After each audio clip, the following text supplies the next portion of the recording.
Okay, our final race before we take a break, a much-needed break, is the Stayers Hurdle. And usually this doesn't tend to be one of the highlights of the week, but this year it is, because we've got a cracking renewal in store. Blazing Cal is currently our 11-4 favourite. Tehupu 4-1, Marie's Rock 5-1, Home by the Lee 6-1, Flooring Porter 7-1, Classical Dream 9-1, Gold Tweed 10-1, 14-1 Paisley Park, and it is 16-1 Bar. This is a corker, Mikey Fogarty. What do you like? I saw Blazing Cal in Navan and the ground was tacky and first run for Charles. I love the fact that even Charles said he got a cut and all. That's great, and whatever, the point cliffs out another bit. Blazing Cal for me at the moment anyway. So you don't believe that? Not one. Well, he might have had a cut. A cut? Sure. I get a cut in my finger, but I don't, I still go to work. You don't make it public, yeah? No, well, you can, but I thought it was great. They all got the right few quid each way. Okay. On all year. Okay. So do you fancy Blazing Cal? I do. After seeing I was down at the last with Jamie Codd there, and I just thought that'll do me.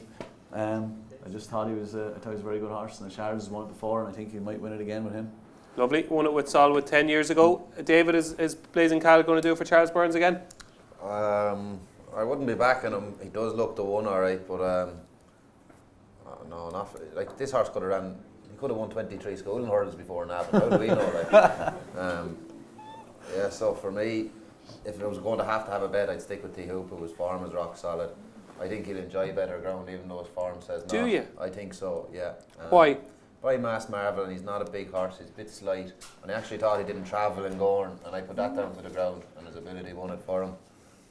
Marie's Rock run the mares, Home by the Lee. No, she's going here, looks like. Yeah, it looks like it, yeah.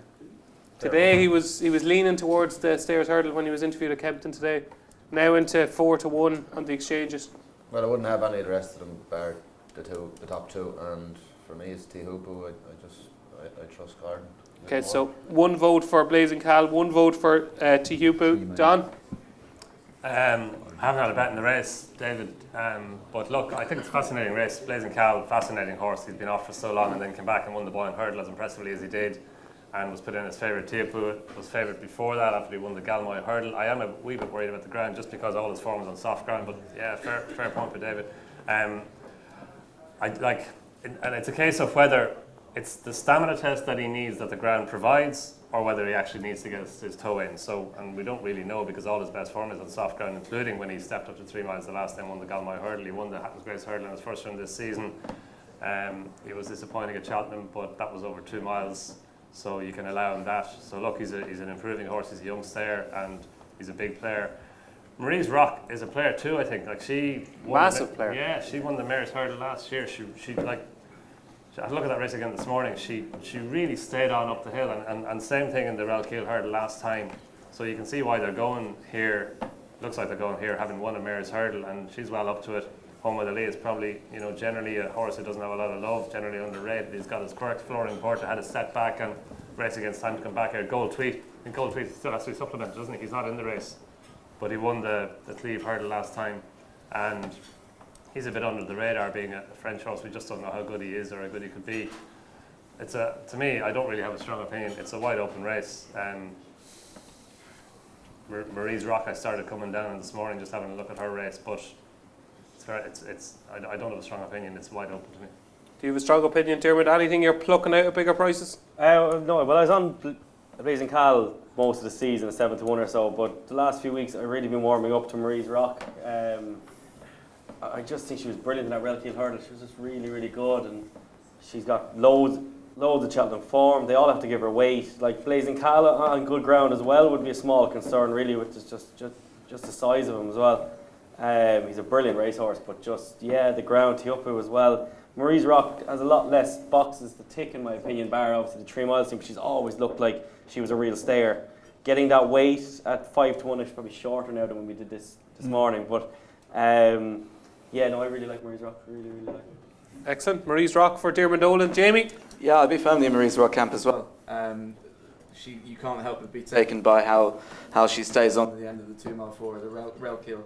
And Marie's Rock, let's kick on. I need a break. Dean? I'm a big Marie's Rock fan, was last year. I don't actually think I'd never really pegged her to go for the stayers, but I can understand why they're doing. I already wanted mares. I wanted her to go in the mares again. I'd already backed her. So Pocket Talk just makes me go, I don't care. Hopefully she goes well. Marie's Rock. Marie's Rock, I think if Marie's Rock runs here, she's got a cracking chance. And just one that I think will run well at a massive price is Ashdale Bob. Stamina is a little bit of a worry, but just travelled so well in the Coral Cup last year and finished second to Classical Dream in Punchestown. Will Classical Dream run, lads? Yeah, I'd say so. Yeah. Is he working away? Yeah, that's what I've seen, yeah. Yeah? Okay, fair enough. You don't fancy him though? I don't think he's a strong enough stayer for the World Hurdle over there. You need to get things right. Like, and he just doesn't. He doesn't travel like a World Hurdle type of horse. But But then again, Florence Porter did make the running, so. Yeah. Gold tweed for Oswald. I thought he got one of the best rides of all time, and that was the Cleve Hurdle. Yeah. Yeah, I thought that was one of the best Cheltenham rides ever, and that's the only reason he won it. Gabriel Leander is a very good trainer, but he has no chance unless, I don't know. I can't see the other jockeys doing that again, and him getting his free run around 10-1 is he should be 25s, I think. Perfect. That is the Stayers Hurdle, and that completes part 1 of our show.